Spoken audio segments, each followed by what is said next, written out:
প্রিয় শিক্ষার্থী, যারা এসএসসি 2025 তোমরা যারা এবার পরীক্ষার্থী আছো তাদের জন্য খুবই গুরুত্বপূর্ণ আর একটি ম্যাথ নিয়ে হাজির হয়েছি আমি।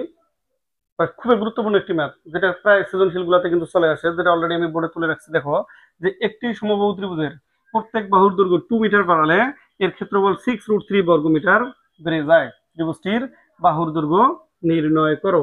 খুবই খুবই গুরুত্বপূর্ণ কিন্তু। এখানে বেসিকটা আগে বুঝতে হবে, আগে প্রশ্নটা ভালো করে বুঝতে হবে। কি আছে দেখো, একটি সমবাহু ত্রিভুজের প্রত্যেক বাহুর দৈর্ঘ্য 2 মিটার বাড়ালে এর ক্ষেত্রফল 6√3 বর্গমিটার বেড়ে যায়।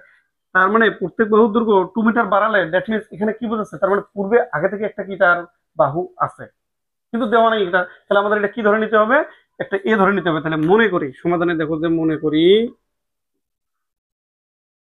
এটি সমবাহু ত্রিভুজের প্রত্যেক বাহুর দৈর্ঘ্য, যে সমবাহু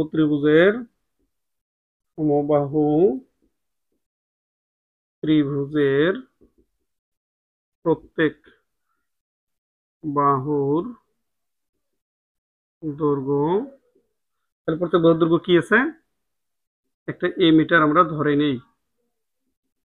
তাহলে সুতরাং সমবাহু সমবাহু ত্রিভুজটির ক্ষেত্রফল আমরা কি জানি, কোন ক্ষেত্রে যদি সমবাহু ত্রিভুজের একটা বাহুর দৈর্ঘ্য দেওয়া থাকে তখন সেখানকার ক্ষেত্রফল হবে √3/4 a স্কয়ার বর্গ মিটার। আচ্ছা, এইটা আমাদের এখানে দেখো একটি সমবাহু ত্রিভুজের প্রত্যেক বাহুর দৈর্ঘ্য 2 মিটার বাড়ালে, তাহলে 2 মিটার বাড়ানোর পূর্বে অবশ্যই একটা ওই ত্রিভুজের ওই সমবাহু ত্রিভুজটা কি আছে, একটা বাহুর দৈর্ঘ্য দেওয়া আছে, সেটা আমরা এ মিটার ধরে নিলাম। যখন এ মিটার ধরে নিলাম তখন ওই ত্রিভুজটার ক্ষেত্রফল কি হবে, √3/4 a স্কয়ার। এবার আসো মজার বিষয় কি, ওই ত্রিভুজ প্রত্যেক বাহুর দৈর্ঘ্য 2 মিটার বাড়ালে, তাহলে এখন এখন প্রত্যেক বাহুর দৈর্ঘ্য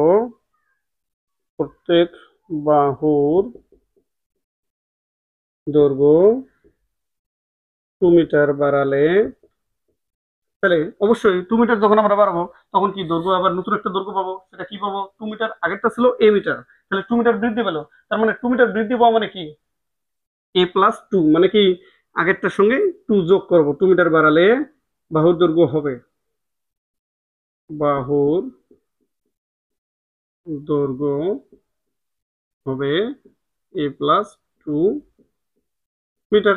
তাহলে যখন a+2 হলো তার মানে নতুন একটা আমরা কি বাহুর দৈর্ঘ্য পেলাম, আর নতুন একটা বাহুর দৈর্ঘ্য পাওয়া মানে কি অবশ্যই নতুন একটা ক্ষেত্রফল পাবো। তাহলে সুতরাং ত্রিভুজটির ক্ষেত্রফল হবে, সুতরাং ত্রিভুজটির ক্ষেত্রফল হবে ওই একই সূত্র, √3/4। এ বলতে এখানে কে, এই নতুন এই সম্পূর্ণ দৈর্ঘ্যটা, তার মানে a+2, এ স্কয়ার ছিল এখানে, তাহলে এখানে a+2 হোল স্কয়ার হবে এত বর্গ মিটার। এবার এখানে একটা শর্ত দিছে যে কি, ওই সমবাহু ত্রিভুজের প্রত্যেক বাহুর দৈর্ঘ্য 2 মিটার যখন আমরা বাড়াবো তখন তার ক্ষেত্রফল কত মিটার বেড়ে যায়, 6√3 বর্গ মিটার বেড়ে যায়। তাহলে আমরা লিখতে পারি শর্ত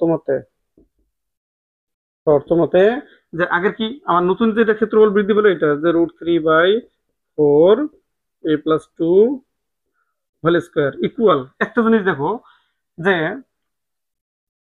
সমবাহু ত্রিভুজটির প্রত্যেক বাহুর দৈর্ঘ্য 2 মিটার বাড়ালে এর ক্ষেত্রফল বলতে কি, আগের যে ক্ষেত্রফলটা ছিল তার থেকে আরো 6√3 বর্গ মিটার বেড়ে যায়। তাহলে আগের যে আমার কি ছিল ক্ষেত্রফলটা ছিল, আগের ক্ষেত্রফল কোনটা ছিল, যে আগের ক্ষেত্রফল ছিল হলো √3/4 a স্কয়ার, এটা ছিল। তার মানে এইটার থেকে আরো কতটুকু বেড়ে যায়, 6√3 বর্গ মিটার বেড়ে যায়। তাহলে আমরা লিখতে পারি √3/4 a স্কয়ার প্লাস কতটুকু বেড়ে যাবে, 6√3।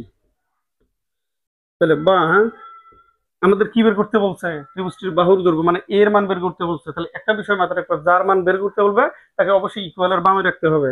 তাহলে √3/4 a+2 হোল স্কয়ার, এখানে প্লাস আছে এদিকে আসলে মাইনাস হবে, √3/4 a স্কয়ার ইকুয়াল 6√3।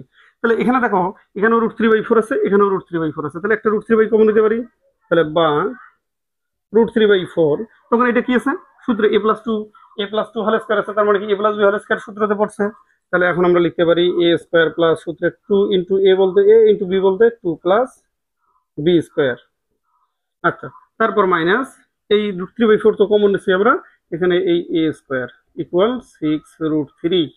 তাহলে এইদিকে আসি আমরা, তাহলে বা এখানে √3/4 এখানে কাছে এইটার সম্পূর্ণটার সঙ্গে ইন্টু আকার আছে, ওই দিক দিয়ে কি হবে, ভাগ হবে। তাহলে আমরা এখানে কি করতে পারি, এই a স্কয়ার কাটতে পারি। তাহলে এখানে থাকে কি 2 2 গুণ 4, তাহলে আমরা লিখতে পারি যে 4a প্লাস 4 ইকুয়াল 6√3, 6√3 ভাগ, এখানে ইন্টু আকার আছে, ওই দিক দিয়ে আমরা ভাগ করব।